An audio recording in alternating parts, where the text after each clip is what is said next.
Сәтбаев: шеше, сен бақыттысың, жыламағым, жай түсіп жатқанда да құламадың.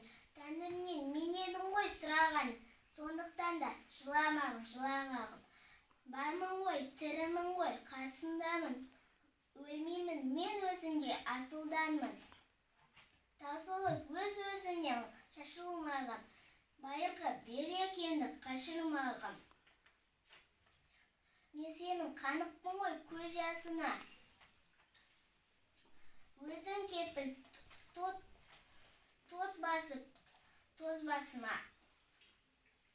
Екі жыр жазсам саған бірін арнап, шеше деп жаздым ылғи сөз басына. Тәңірің кеше көрсін кесірімді, аспанға жаздым сенің есіміңді.